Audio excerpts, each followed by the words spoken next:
Irmãos, graça e paz, que bom estarmos nessa manhã de domingo aqui juntos para louvar, para engrandecer, bendizer o nome do nosso Deus. Esse é o dia que o Senhor fez, nós devemos nos alegrar e nos regozijar nele. Dia do Senhor, dia que nós cessamos as nossas atividades para tanto o nosso físico como a nossa alma, o nosso espírito, para termos momentos de deleite, de renovação e assim naturalmente servirmos ao nome do nosso Deus.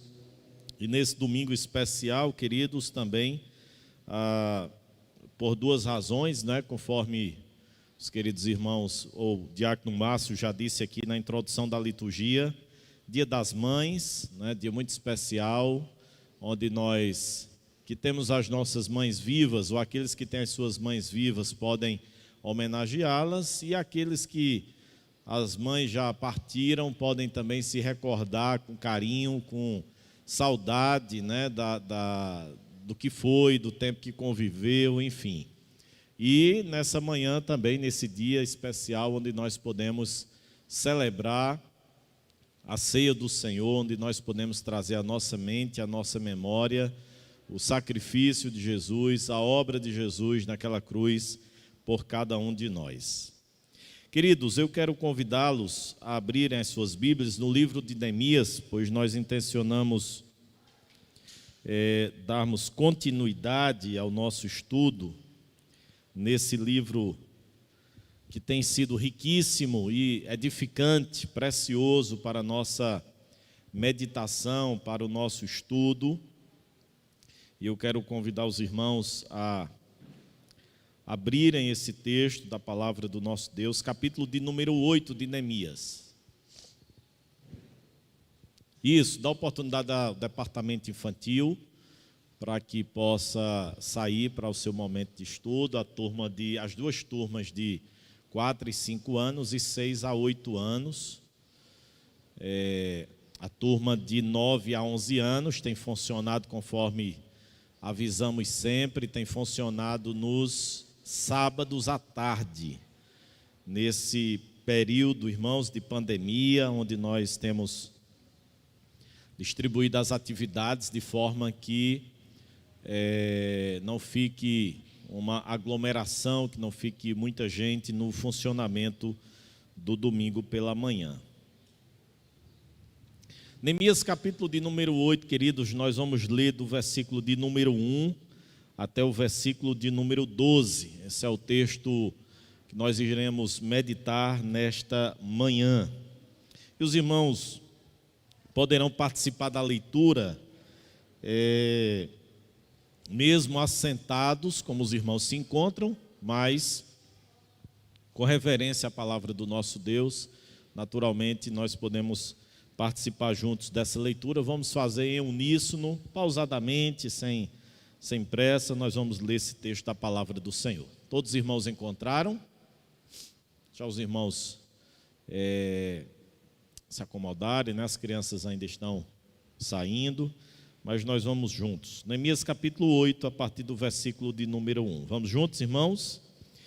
Em chegando o 7º mês, e estando os filhos de Israel nas suas cidades, todo o povo se juntou como um só homem na praça, diante da porta das águas, e disseram a Esdras, o escriba, que trouxesse o livro da lei de Moisés, que o Senhor tinha prescrito a Israel. Esdras, o sacerdote, trouxe a lei perante a congregação, tanto de homens como de mulheres, e de todos os que eram capazes de entender o que ouviam.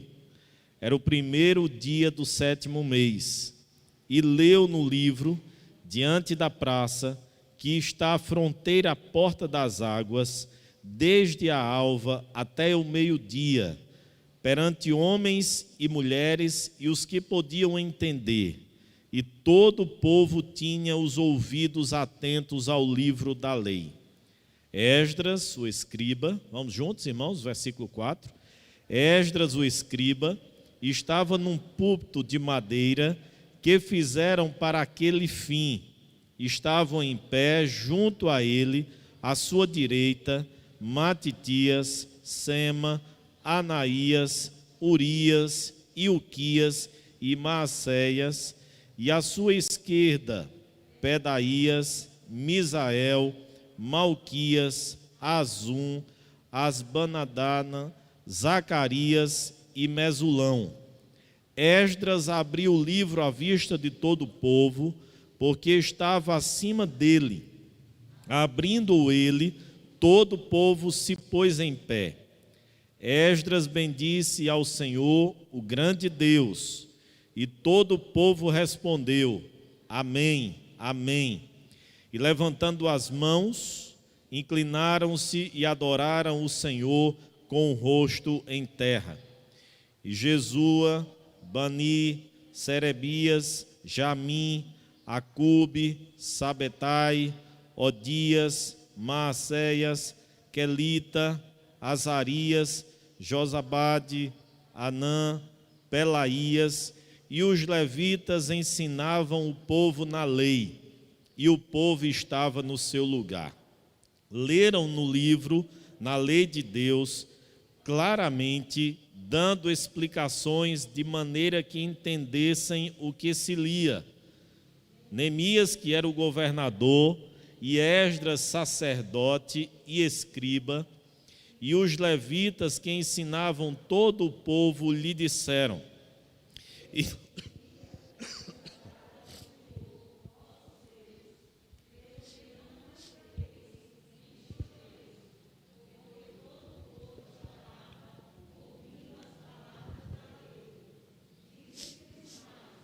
Ide, comei carnes gordas, tomai bebidas doces, e enviai poções aos que não têm nada preparado para si, porque este dia é consagrado ao nosso Senhor. Portanto, não vos entristeçais, porque a alegria do Senhor é a nossa força. Os levitas fizeram calar todo o povo, dizendo: Calai-vos, porque este dia é santo, e não estejais contristados. Então todo o povo se foi a comer, a beber, a enviar poções e a regozijar-se grandemente, porque tinham entendido as palavras que lhe foram explicadas. Amém. Vamos orar, queridos? Vamos pedir a bênção do Senhor para as nossas vidas. Deus amado, nós te louvamos nessa manhã, te damos graças pelo cuidado do Senhor para com as nossas vidas. Temos a certeza que nessa manhã nós despertamos porque as tuas misericórdias se renovaram sobre nós. Pedimos, ó Deus, a tua bênção, pedimos a tua orientação, pedimos a tua direção e iluminação nesta manhã, de modo que compreendamos a tua palavra.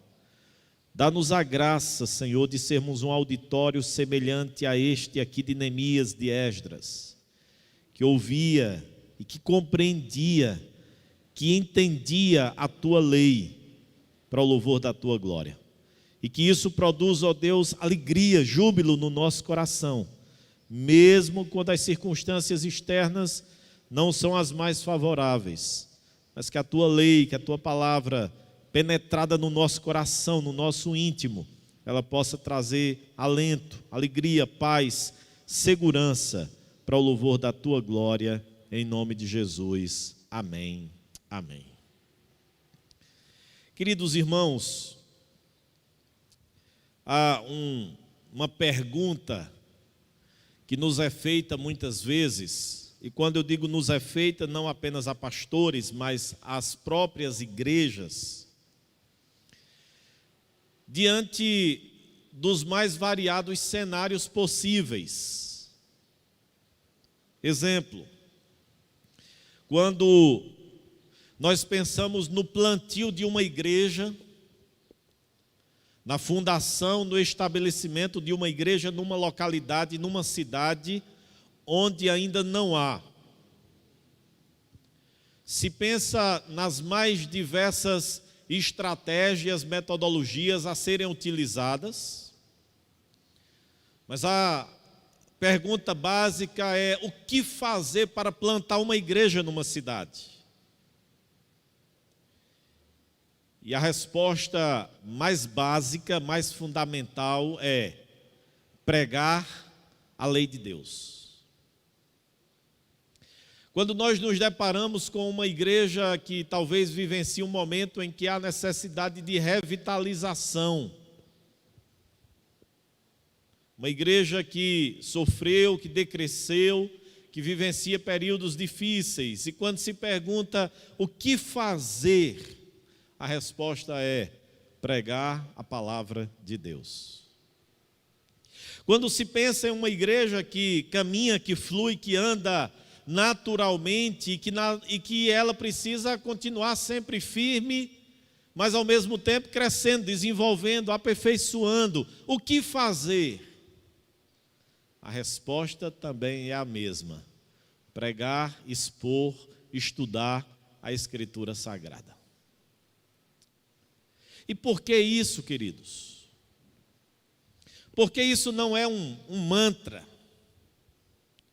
Porque isso não é o segredo da vitória.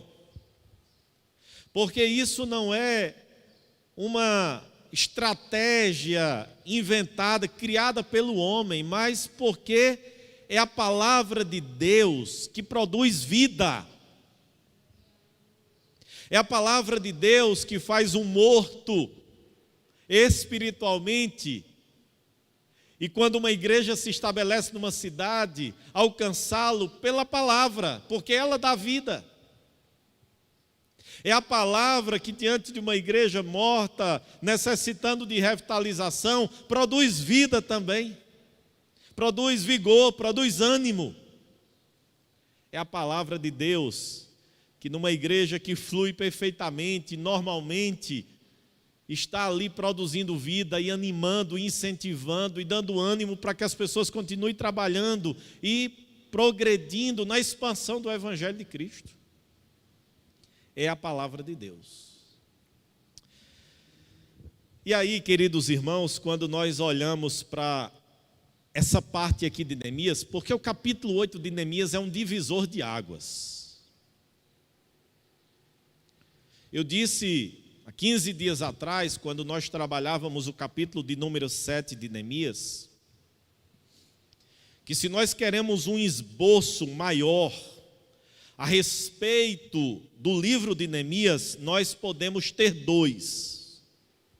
Do capítulo de número 1 ao capítulo de número 7, onde toda a parte civil, estrutural, patrimonial, a parte da cidadania, da estrutura da cidade fora naturalmente edificada, reconstruída, refeita. Mas a partir do capítulo de número 8, queridos, Neemias tem a compreensão que não basta apenas reconstruir muros, que não basta apenas ter uma boa estrutura física, onde as pessoas possam ali se estabelecer e reconstruir a sua vida, e naturalmente estar ali protegido, guardado dos inimigos, porque os muros foram construídos, foram edificados. Há necessidade de algo mais. E esse algo mais é vida espiritual, que só é produzida, só é feita, só é realizada através da palavra de Deus. Neemias compreende isso, irmãos. Aqueles que regressaram da Babilônia, parece-nos que também compreenderam isso. Porque o capítulo 8, versículo de número 1, nos diz que aquele povo resolveu se reunir como se fosse um só homem, com um desejo muito claro, muito nítido, de que Esdras, o escriba, pudesse ler a lei de Moisés, provavelmente uma referência ao Pentateuco, aos 5 livros da lei. Tudo indica, queridos, que são esses pergaminhos que Moisés naturalmente, ou da lei de Moisés, que Esdras abre agora para ler para o povo. Porque os muros tinham sido reconstruídos. As muralhas e os portões tinham sido recolocados. O povo estava se estabelecendo ali além dos muros. Mas esse povo precisava de vida. E essa vida espiritual só podia ser produzida pela lei de Deus, pela palavra de Deus. É isso que Esdras faz, é isso que Neemias fomenta aqui, queridos, nesse capítulo de número 8, como nós acabamos de ler. Nós temos estudado, e eu não posso deixar de fazer essa conexão, porque nós temos estudado nos domingos pela manhã a nossa confissão de fé de Westminster, e nós finalizamos o capítulo de número 1, vendo as 10 sessões do capítulo de número 1, onde ali está intitulado da Sagrada Escritura. E em todas as sessões que nós fomos estudando, que nós fomos lendo, que nós fomos vendo, a gente naturalmente percebeu a importância da palavra de Deus, da Escritura, a centralidade da lei de Deus. E queridos, inevitável que uma comunidade ela almeje o seu crescimento, tanto em maturidade quanto em número, se esse crescimento não for fundamentado, solidificado sobre a lei de Deus, sobre a palavra do Senhor. As palavras do salmista, no Salmo 119, como amo a tua lei, é o meu alimento de dia e de noite. Queridos, Neemias agora introduz uma reforma espiritual. A reconstrução da cidade tinha sido terminada. A liderança e o governo civil tinha sido descentralizado.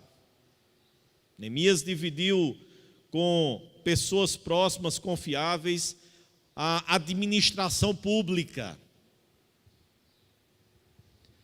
Mas agora era a hora de estabelecer a reforma espiritual na vida daquele povo. E essa reforma só aconteceu assim como a do século XVI, e assim como nos nossos dias, qualquer avivamento, despertamento, reforma espiritual só podem acontecer por meio da palavra de Deus.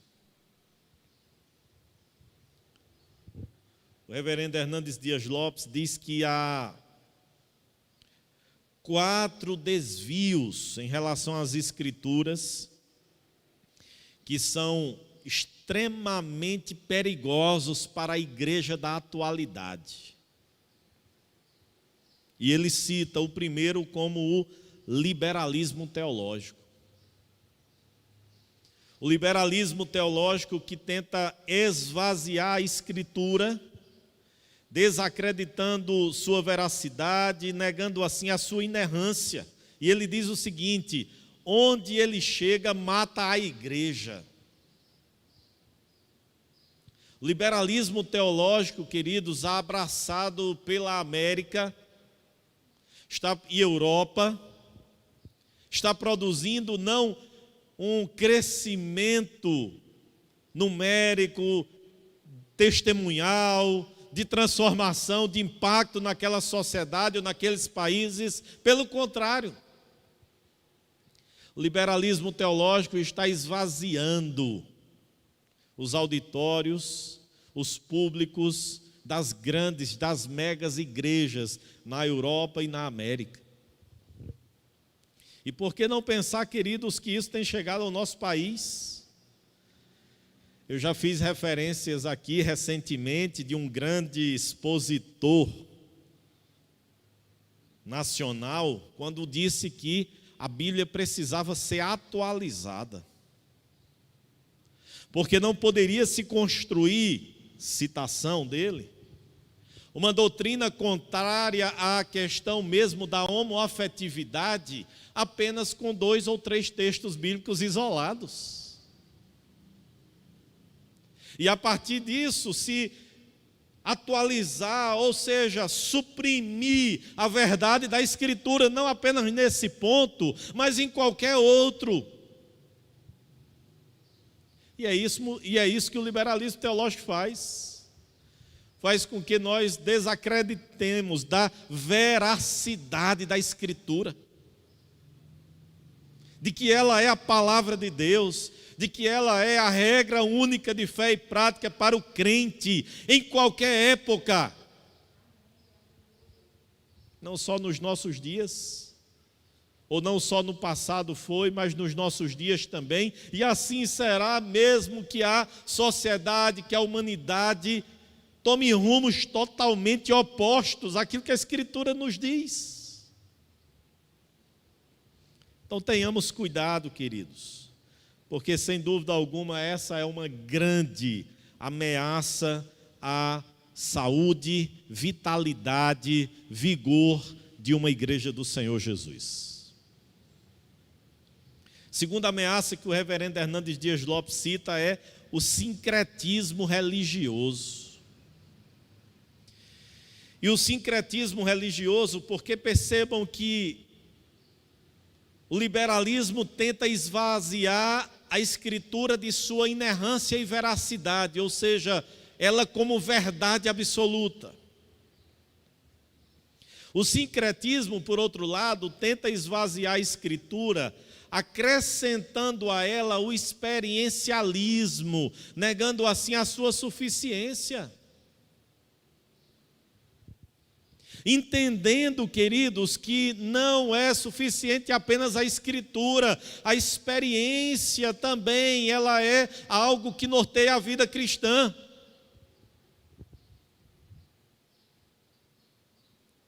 E, a bem da verdade, queridos, nós somos um país extremamente sincrético. Por diversas razões, dentre elas a influência das religiões afro-brasileiras. Tanto é que algumas chamadas igrejas, sutilmente, ou até mesmo abertamente, aproveitando-se dessa influência pagã no nosso país e no nosso povo, adere, capta e usa símbolos, elementos, até mesmo vestes, como por exemplo a rosa ungida, o sal grosso, o pastor todo de branco,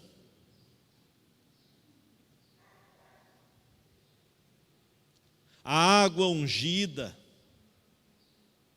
a porção de água do Rio Jordão, a peça de roupa, a foto de um ente querido. Percebem, queridos, que é justamente resultado dessa influência do sincretismo religioso que o nosso país abraça, fruto dessa influência das religiões afro-brasileiras, do próprio misticismo que rolava e que tinha nas religiões indígenas. E que o nosso povo, por ser essa miscigenação tão grande, é ávido, é receptivo, é adepto a esse tipo de situação. Queridos, a Escritura é suficiente. Se nós queremos saber a vontade de Deus para as nossas vidas, ainda que muitas vezes ela esteja no nosso olhar de forma muito nebulosa, não é por causa dela, é por causa do nosso pecado que limita a nossa capacidade de entender, de compreender e de enxergar os planos de Deus para a gente. Mas ela é sim suficiente. Ela é sim suficiente. Reverendo Hernandes ainda cita a terceira influência extremamente perigosa, queridos irmãos, que é a ortodoxia morta. A ortodoxia morta esvazia a autoridade da Escritura, pois, embora creia na sua infalibilidade, não a coloca em prática. A ortodoxia morta, queridos, é aquilo que o diácono Renan falou domingo à noite. É uma fé sem obras. É uma vida onde a prática da palavra não é perceptível aos ímpios, aqueles que convivem conosco continuamente. Ou seja, é apenas onde há discurso, mas não há prática, não há vida, não há comportamentos, não há testemunho de fato de alguém que entendeu o chamado do Evangelho, que é discípulo de Jesus e que dispõe a sua vida a seguir os seus passos. Essa é a ortodoxia morta que Tiago combateu veementemente, dizendo: tornai-vos praticantes da palavra e não apenas ouvintes.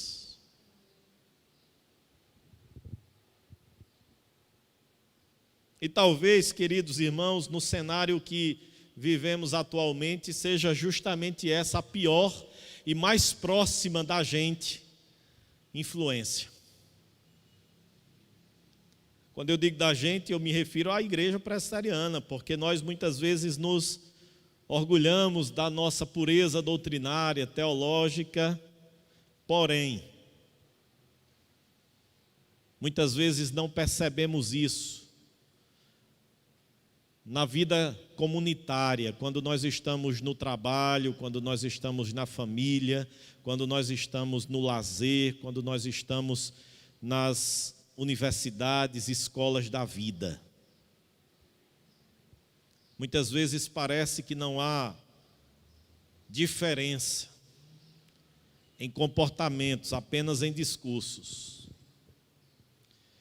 E a ortodoxia morta, queridos irmãos, é algo perigosíssimo e que a gente precisa estar atento, porque a palavra que produz vida, ela produz justamente transformação, ela produz impacto, ela produz diferença, ela faz com que aqueles que são alimentados por ela no dia a dia sejam diferentes.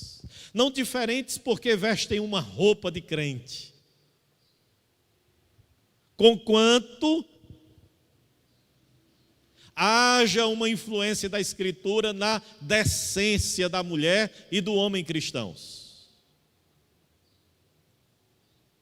Não é o fato de se ter um corpo bonito ou não que faz com que andemos de forma indecente.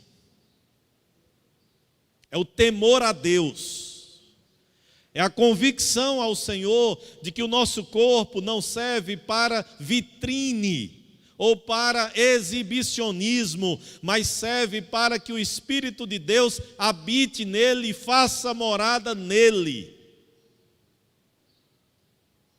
Mas não é apenas isso, queridos. Quando nós nos referimos a essa ortodoxia morta, quando nós nos referimos à diferença entre aquele que teme a Deus e que não teme a Deus, é o nosso trato com as pessoas, é a nossa honestidade nos nossos negócios, é a nossa transparência nas nossas prestações de contas, é a nossa empatia para com aqueles que sofrem, que estão à mercê, é a nossa solidariedade e generosidade frente às situações adversas e vulneráveis de outras pessoas.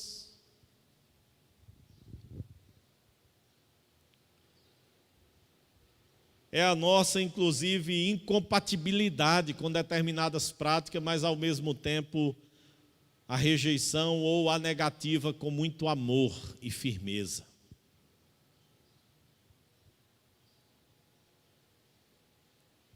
E o reverendo Hernandes Dias Lopes cita ainda uma quarta influência desse desprezo da Escritura, ou que leva ao desprezo da Escritura, que é a superficialidade no púlpito. O analfabetismo bíblico esvazia a Escritura,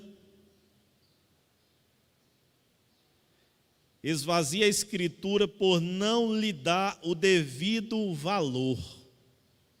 Não é sem motivo que vemos tantos crentes desnutridos espiritualmente, em busca de algo que lhes sacia a fome. O analfabetismo bíblico esvazia a Escritura por não lhe dar o devido valor.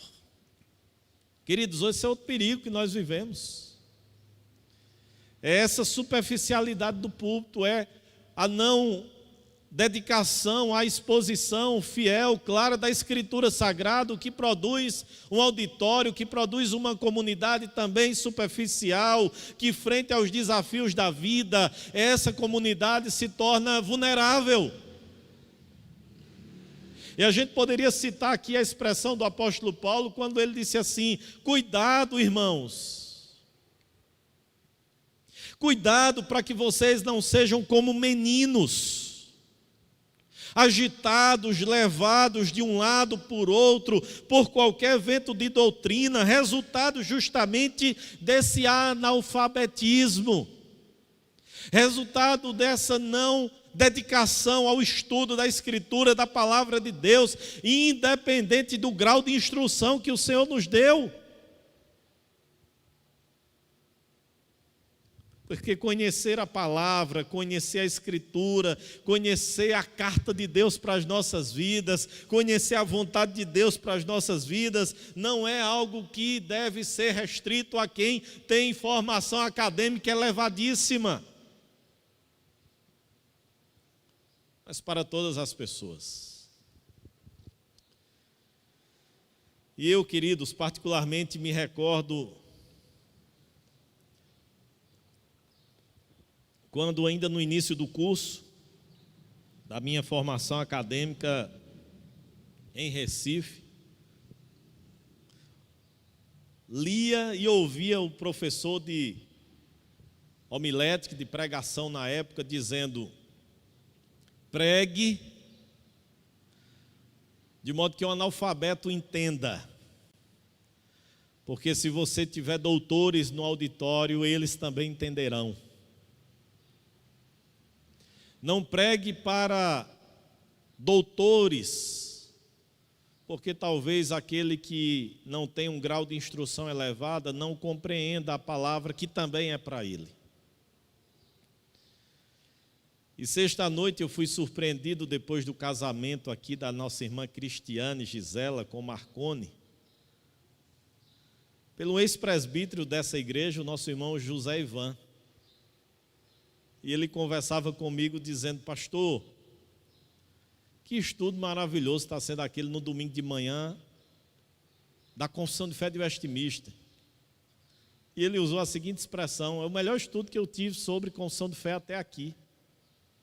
E eu disse: Zé, eu procuro fazer isso, tirando a confissão de fé daquela linguagem tão rebuscada, teológica, doutrinária, tão intensa, e que talvez muitos não consigam compreendê-la e entendê-la,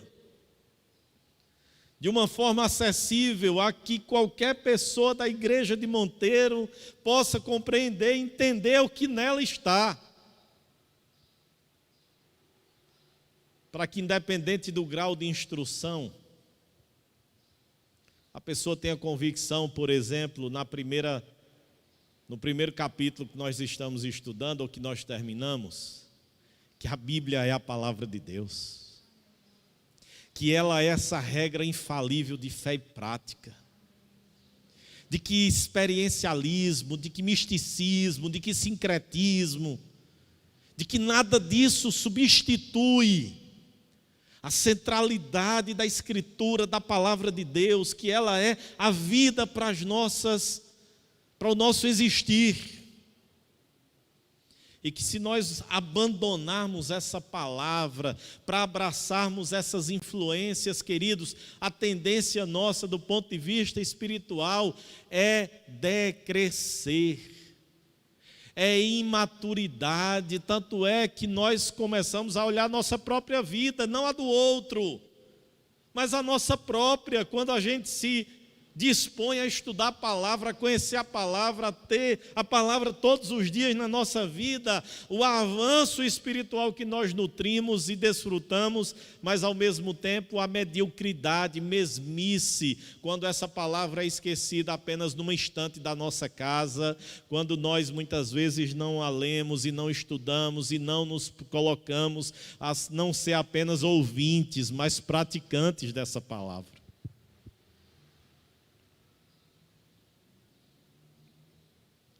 Nós temos esse desafio, queridos. Então estudemos a palavra do Senhor. Estudemos a palavra do Senhor. E aí eu volto para o texto de Neemias, queridos, para pensar que Neemias talvez não enfrentou essas mesmas descrições que o reverendo Hernandes citou aqui agora. Mas para entender que Neemias viveu também um tempo difícil. Porque esse povo que regressa, primeiro com Esdras, depois outra leva com Zorobabel, e no capítulo de número 7 nós vimos que quando Neemias fez o censo, aumentou o número daquela primeira lista de Esdras 2, mostrando que alguns haviam ainda chegado depois também.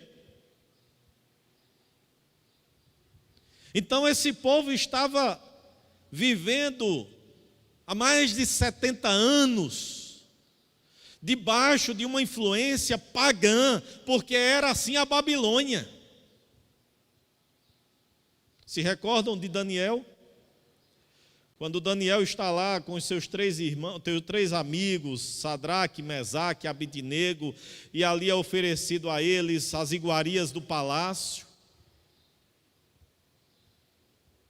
E Daniel resolve não se contaminar com as finas iguarias do rei. E Sadraque, Mesaque e Abidnego resolvem não se prostrar diante de homem nenhum, porque eles só se prostrariam diante do Senhor dos Exércitos. Quando Daniel resolve não abrir mão da sua vida devocional, quando 3 vezes por dia, na janela em direção a Jerusalém, se punha em oração diante do seu Deus. Queridos, em meio a um regresso, a um recomeço, a um início novo que o povo está vivendo, que é a influência do paganismo lá da Babilônia, ou até mesmo anteriormente de tantos outros povos que introduziram a idolatria, que foi justamente objeto do castigo de Deus, levando esse povo cativo para a Babilônia. Se livrando desses, ou vivendo em meio a essas realidades pagãs que Daniel, ou que Neemias entende juntamente com Esdras, que não há um caminho misterioso, não há um caminho no sentido de um segredo para que esse povo reconstrua a sua vida espiritual, senão a palavra de Deus.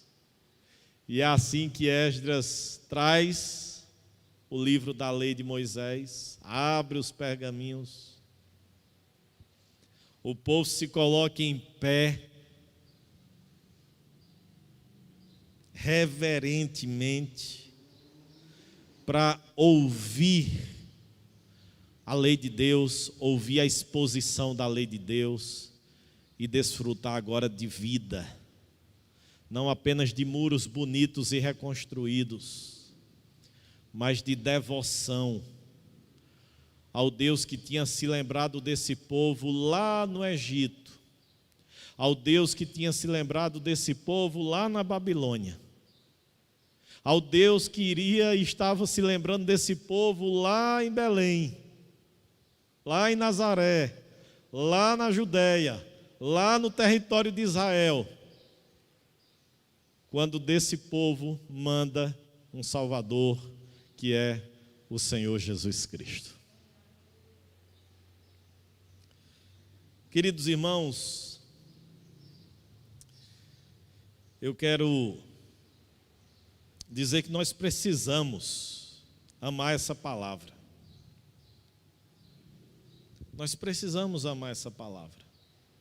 Aqui mora o segredo, se a gente pode chamar isso de segredo, mas aqui mora o segredo de qualquer igreja, de qualquer comunidade, de qualquer trabalho. Aqui mora o segredo de qualquer família, porque o Senhor Jesus mesmo disse: construa a sua casa sobre uma rocha. E a rocha é aquele que ouve as minhas palavras e as pratica. O vento vem, a chuva vem, sopra com ímpeto contra ela, mas ela não cai. Aquele que ouve as minhas palavras e não as pratica é semelhante a um homem que construiu a sua casa, construiu a sua vida, construiu a sua família sobre a areia. O vento veio, a chuva veio, derrubou. É o segredo de qualquer empreendimento que façamos, porque a palavra de Deus nos diz que se o Senhor não edificar a casa, em vão trabalham os que edificam. Se o Senhor não guardar a cidade, em vão vigia a sentinela.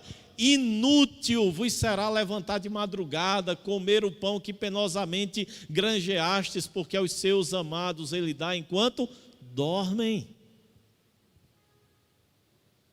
Se queremos, queridos irmãos, a prosperidade e o sucesso, não aos olhos humanos, mas aos olhos de Deus, na vida da igreja, na vida da família, na vida dos nossos negócios, dos nossos empreendimentos, na vida da nossa profissão, só tem um caminho: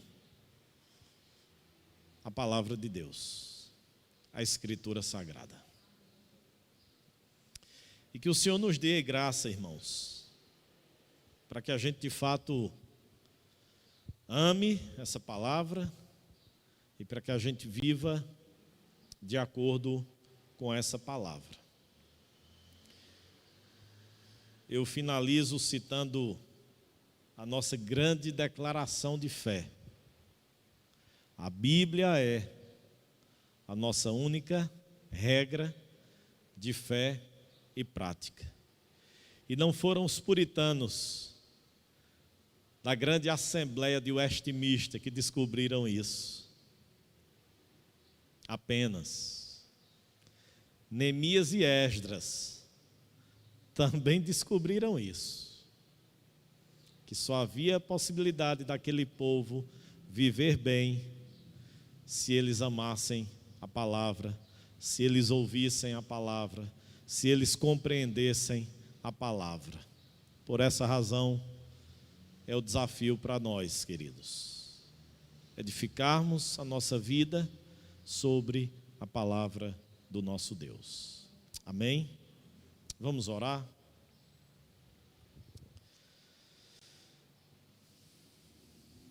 Ó Deus, nós te louvamos por essa manhã de domingo. Te louvamos, ó Deus, por termos acesso à Tua palavra e nessa manhã vermos o que Esdras, o que Neemias, o que aquele povo agora ali estabelecido em Jerusalém compreenderam, entenderam a centralidade da Tua lei, a vitalidade que somente a Tua lei pode dar.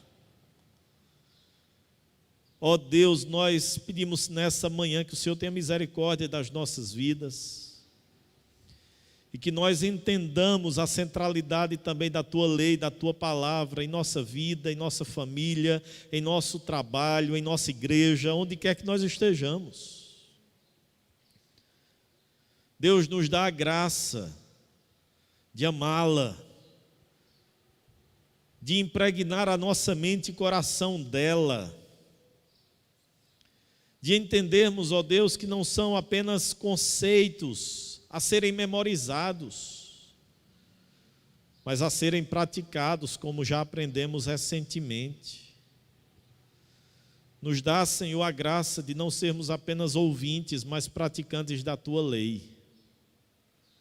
Tem compaixão, Deus, tem misericórdia das nossas vidas, para que com a Tua palavra em nossa mente e coração, praticando-a, testemunhemos de Ti.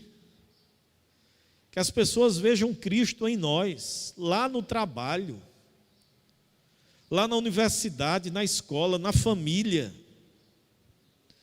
Deus, não nos deixa uma compreensão de que ser crente é apenas aqui, estar nesse momento de culto.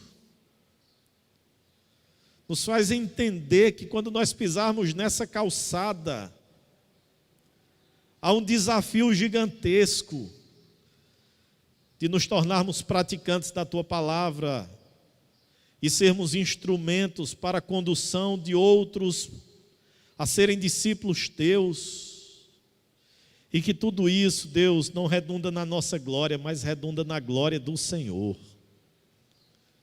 Deus, faz isso com as nossas vidas, para o louvor da Tua glória, que nós Te oramos, em nome de Jesus.